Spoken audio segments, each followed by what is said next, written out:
What's up, everybody? This is Dane Thompson from AroundTheAssociation.com and the Around the Association podcast, and this is the LeBron James edition of the podcast tonight.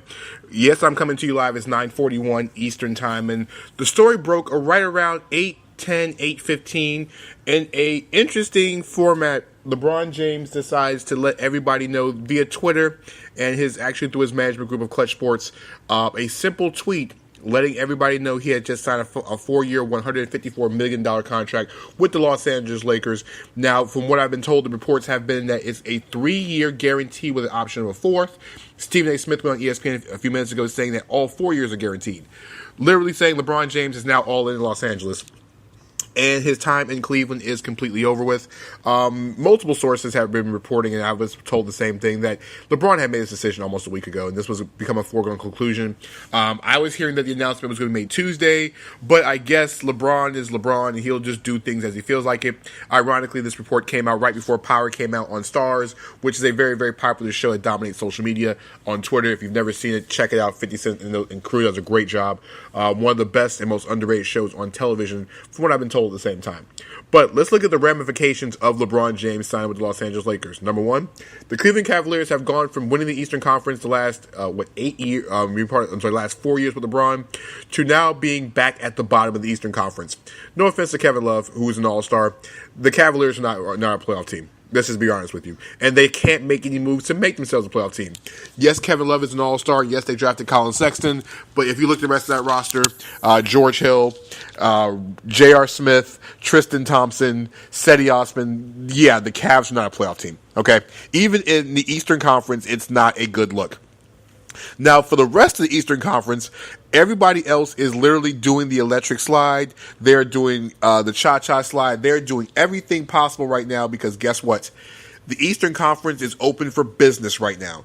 Every team in the East, with the exception of a few, I'm not going to name which few right now because it's going to become a fan base situation, but okay, let's say the ones who are not involved in. Let's say Atlanta, Orlando, I'm going to say New York, Brooklyn, Cleveland's now out. That's about it in the Eastern Conference right now because everybody else actually has an actual legitimate chance. And like I said, some teams on the borderline, Charlotte Miami, among others on the borderline, but for the most part, and Detroit's on the borderline, but mostly everybody else in the Eastern Conference now has a chance to win the East. Remember, no team has represented the Eastern Conference since the Boston Celtics in LeBron James' reign of terror throughout the Eastern Conference. The Boston Celtics was the last team to actually defeat LeBron James in a playoff series. And I think LeBron had won 26 straight playoff series. I think it was in the Eastern Conference until then. But yeah, he's basically dominated the conference. And now everybody else is open for business. That includes the Boston Celtics, who still have decisions to make on Marcus Smart. They've been interested in Kawhi Leonard, but not willing to trade Jason Tatum, which makes complete sense. The Philadelphia 76ers were also willing to trade for Kawhi Leonard, but they're not going to give up 3 first-round picks and 2 players on the rosters not named Joel Embiid, Ben Simmons, or Markelle Fultz in any type of deal. I don't think that's a smart move. So those 2 teams are still the 2 favorites in the East. Washington has gotten better. Washington, I said they traded Martin Gortat for Austin Rivers. They're in the running for Nerlens Noel as part of their mid-level exception. If they can land Noel on top of John Wall, Bradley Beal, of course they're going to be in the running. The Toronto Raptors led the Eastern Conference in victories this season. Even though they have a brand new coach. I think Nick Nurse is the head coach out there. But you also look at what the Raptors can do as well, because you also have the best backcourt in the Eastern Conference in All-Stars, DeMar DeRozan and Kyle Lowry. You still have Jonas Valanciunas.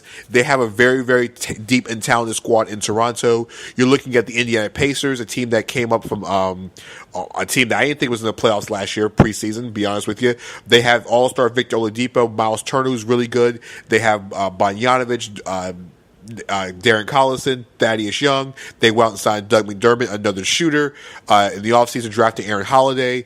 And don't forget Sabonis as well, too. So the Pacers are really, really a good team, very underrated. Detroit added Dwayne Casey, the NBA Coach of the Year, to a team that has Blake Griffin for the entire season. We don't know how that dynamic with him and Andre Drummond. Don't sleep on who are missing in the East. Charlotte, Charlotte's still trying to figure themselves out, so we're not going to count them. But Miami, A team in Miami that was really solid all season. Gordon Dragic is going to his free agent year. You have Hassan Whiteside that they can somehow find his way. And don't forget, Milwaukee is also one of those teams as well too. With Giannis, anytime you have Giannis and Chris Middleton, they went out and signed Ilyasova for some more shooting on the perimeter. Still haven't solved the center question. John Henson's still their main guy in the block. They went out and drafted Dante DiVincenzo in the first round. They still have Eric Bledsoe. So there's a lot of teams in the East. I know I didn't mention Chicago because we still haven't done the Zach LaVine situation. New York is missing Kristaps Porzingis for the majority of the season, for at least the first half of the season. So they're a no-go. Like I said, Brooklyn is still a year away. They're waiting for their cap space to come through. So there are some teams in the East that can make this very interesting. Now, really, the class of the East is still Boston and Philadelphia, so they're the main winners in the Eastern Conference when it comes to LeBron James. But this whole podcast is about LeBron James, so let's talk about the impact of LeBron James for the Los Angeles Lakers. Well, not long after LeBron James signed with the Lakers, his Clutch Sports counterpart, also part of his one of the players on the actual roster, Kentavious Caldwell-Pope, signed a 1-year, $12 million contract to re-sign in Los Angeles, which in Lakers terms means they are down to $14 million without renouncing the rights of Julius Randle, and they still haven't figured out what to do with Luol Deng in his contract, which they can basically waive and stretch provision, which would put the cap room right around $34 million. Now, Lakers are still in the talks for Kawhi Leonard. Stephen A. Smith went on ESPN a few minutes ago saying that the Lakers, and they've entertained 2 conversations about trades, and the Lakers have made Kyle Kuzma unavailable in any trade based upon what he said, and they're willing, to offer close to anything else on the roster, with the exception of Kyle Kuzma at this point. I know the Spurs are not interested in Lonzo Ball, so I know that any type of asking price for the Spurs would have to start with Brandon Ingram and probably multiple draft picks to get this done. The Lakers are also still in the running for DeMarcus Cousins. Remember, they still haven't filled the center position yet. They can always bring back Brook Lopez, a guy that didn't play much, so I know Lakers fans think this guy doesn't have much talent, but remember, Lopez was 20-point-a-game scorer a couple years ago and still has an outside touch, but the problem is he can't rebound very well either. Remember, they still can break Julius Randle. Randle's number wasn't what everybody expected. You remember the Dallas Mavericks just signed DeAndre Jordan, which took Julius Randle's money away. The Nets didn't have the money to sign Randle, so his options are running shorter and shorter, the same way with Aaron Gordon. So who knows? Lakers might re-sign Julius Randle and try to run this thing back. LeBron, the small forward, with Ingram, Julius Randle, Brook Lopez. And, like I said, you still add some veteran pieces around there. Now, will the Lakers have a chance to win the championship? With the way the roster is currently constructed, they're not a championship team right now. And even with Magic Johnson's conversation that he had with LeBron last night, literally at 12:01 Eastern time, which was 1 minute after free agency started, that was one of the selling points. That LeBron knows that this is not a 1-year rebuilding job. Now they can expedite this process by adding DeMarcus Cousins. They can expedite the process by adding Kawhi Leonard. But really, Magic is not in the market to cripple this team to go get Kawhi Leonard when Kawhi wants to be here next summer. Now, I'm not sure how much of the rumor of Stephen A. Smith saying tonight, like I said a few minutes ago on ESPN, about Kawhi Leonard potentially sitting out the entire 2018-2019 season because he does not want to be in San Antonio. I have not gotten any word from anybody that I know in either camp about that, but if that's a potential case, then they got to get this thing done quick, fast, and hurry. If you're the Lakers at this point, the Lakers have now become one of the marquee teams in the league again. Magic's job was to bring a superstar to Los Angeles, and 12 hours ago at this time, Lakers fans were a little sad and gloomy because of the fact that Paul George re-signed in Oklahoma City, 4 years, $134 million, with the option to make this deal 7 years, $290 million. But I'll get into that in another podcast where I discuss Paul George's move and how does that affect the Western Conference as well as DeAndre Jordan's move to the Dallas Mavericks. I'll get that in a future podcast, but this is all about LeBron. So really, not adding Paul George doesn't give the Lakers, that second marquee star to go next to LeBron James. Now, what this move does do is LeBron has been talking about playing off the ball for a while now to extend his career, so he doesn't handle the ball as much. Well, good news is that there is somebody who can handle the ball, and his last name is Ball. Lonzo Ball is the point guard of this team, and LeVar Ball is going to let us have it on everywhere possible because he did call this 12 months ago that Lonzo and LeBron are going to be on the same team. He's been calling it. Now, if LeVar Ball's kid Lonzo is on this roster when the season starts, Lonzo Ball is the perfect guy to handle the ball a lot of the time for LeBron James, as James, can become much more of an off-ball player. Now, I'm not sure how this is going to work. Luke Walton's system is a free-flowing style, kind of the Golden State Warriors, and LeBron James has mostly been an ISO-dominant player with guys who can shoot the basketball. So it's going to be real interesting to see how much LeBron will work under a Luke Walton situation. And how it's going to work as far as the offense goes.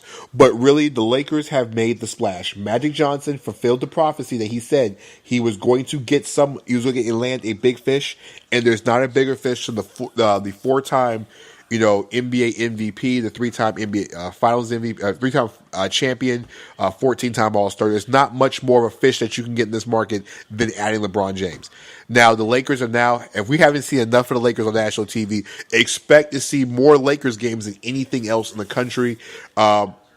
It's going to be interesting Christmas Day because there's not that many teams in the East that are going to have that sexy value to be on national TV on Christmas Day. So I either think we'll get Warriors and Lakers on Christmas Day, or we're going to get Lakers Celtics on Christmas Day.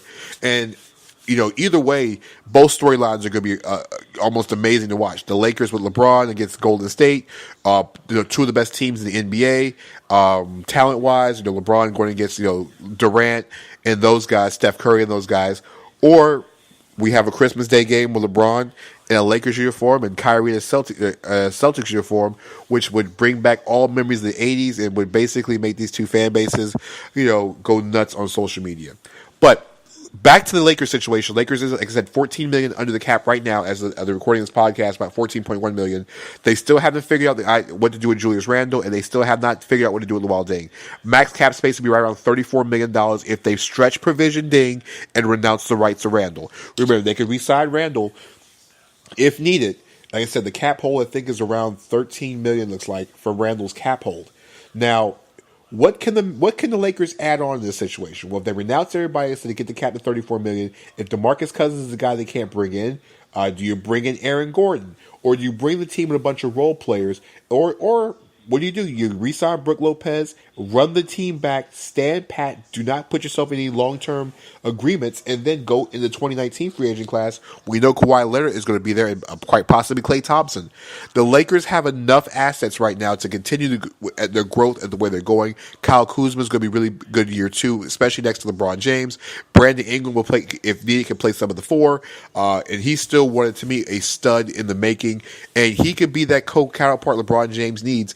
The only thing is that Ingram's body still hasn't filled out so he can play power forward full time. So hopefully LeBron James can take some of the wear and tear off of Brandon Ingram. And the Lakers are still trying to learn and get more of a bench and get more of an identity. They have some solid players, but remember they traded a lot of their bench players, Jordan Clarkson, Larry Nance, in the deal, in the Isaiah Thomas deal earlier in the season. Just remember, Isaiah Thomas, even though Isaiah and LeBron supposedly got along in Cleveland, don't expect Isaiah Thomas to be back next season in LA. So, Josh Hart's also still in rotation. I mean, they brought back Zubac. There's a few guys in the Lakers roster, but I mean, right now the Lakers are not a championship team. So even though the odds makers have the Lakers at 7-2, they feel like they're going to make another move within the next couple days, a week or so. The real question is, do you bring DeMarcus Cousins in? Also, I've heard Nerlens Noel's name being mentioned with the Lakers. Maybe Dwight Howard. Howard could have some interest in going back to L.A. Who knows? I've been hearing Howard and the Warriors, but I'm just thinking of a possibility of guys on the market right now. Maybe the team may go after Nusha Nurkic, a guy that Portland has not put the tender to yet. He is still a restricted free agent. Who knows? If you strike out DeMarcus Cousins, you don't want to bring in Noel. You want a guy with a little bit more physicality. You're bringing Nurkic, a guy that's very physical, a very good passer. And LeBron James, I think, dunked on him early in the season as well, too. So there's still a lot of things to go forward with LeBron James in the Los Angeles Lakers. Magic is not done yet. I mean, they've already pulled off, like I said, Kentavious Caldwell-Pope tonight. They brought LeBron James in. James is officially going to be a member of the Los Angeles Lakers now. There will not be from what Dave Macton said tonight, there's not going to be anything special for LeBron. No press conferences, none of this other stuff. The next time we're supposed to see LeBron James will be on July 30th when he opens his I Promise School out in Akron.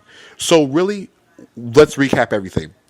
LeBron James has basically helped every member in NBA Twitter, especially every member of the media, by ending this thing on July 1st, literally at 8:20, at 8:10, 8:15 Eastern Time, in kind of the same way as Michael Jordan. He released a statement from his management company. Jordan did the same thing when he returned, with just the words, "I'm back." LeBron didn't say anything on there. They just announced the contract, the signing, and the Lakers being involved in it. Kobe signed off on it. He's glad and happy on it. Magic Johnson and Jeannie Buss are completely cheesing at this moment because Jeannie did call us on June 13th, in her tweet saying, "Don't ever underestimate." None. That was pretty much enough said. Magic went on record a couple days ago, said, "I'm Magic Johnson. I'm not worried." So listen, the Lakers knew this all along. LeBron had figured this thing out a while ago. I think he took the family vacation to get the kids ready. And remember, LeBron wants to play with his child. I think that's a narrative that we all want to do. He wants to spend the season with his son. And with him in the contract being 4 years, he has a chance to potentially be a part of Bronny's first season, especially if they abolish the one and done rule in college basketball and let high schools return to the NBA, because LeBron James, his son, is considered one of the top prospects at his age level in the entire country. So follow me on Twitter, NBADT29. I understand Sixers fans are upset about this. They didn't get their guy. Also, AroundTheAssociation.com is down due to maintenance. We have some things we have to fix and get up and going, but the site should be back up sometime this week. Also, follow the pods. Also, I'm going to do a Facebook Live this week, going over some things on free agency. So let me know your thoughts, LeBron James, Laker fans. I know this is your time to shine. You've been waiting for this for the longest. It's been a long last few years. The Lakers have not been competitive in a very long time. And remember, when you look at LeBron James' situation, he's not ring chasing. So for people who think LeBron James is ring chasing, he's not. Why do I say he's not ring chasing? Because here's the most important thing with this. The Lakers were 35-47. They had the second overall pick 2 years ago. This is not a ring chasing situation. This is a guy that's going to, I would not say a rebuilding effort. I think he's just going to resurrect the Lakers. I mean, and he's resurrecting the Lakers, a team, like I said, that has not been in the playoffs the last couple of years. One of the largest media markets in the country. They have Spectrum Sports. It's just the perfect fit. I mean, I know Cavs fans are not happy with it, but remember, the Cavs never had any room to make any type of maneuvers. They're still so far in the luxury tax, even with LeBron James not being there. They still can't make any moves.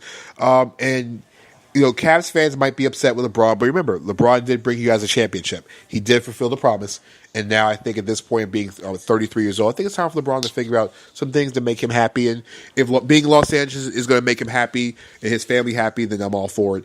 It's good to see a guy being happy in his stage of his career.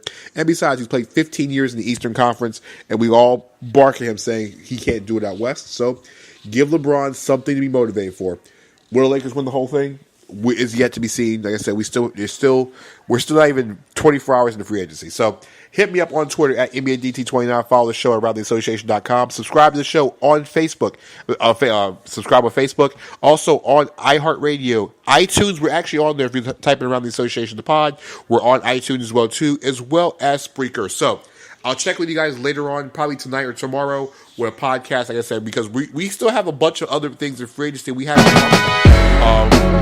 there are guys who signed contracts with DeAndre Jordan with Dallas. We also haven't discussed Paul George resigning in Oklahoma City, Chris Paul in Houston, Trevor Reason, Phoenix Suns. That's a whole bunch of things that are going on. So I'll release the pod. I'll probably record it tonight and be up tomorrow.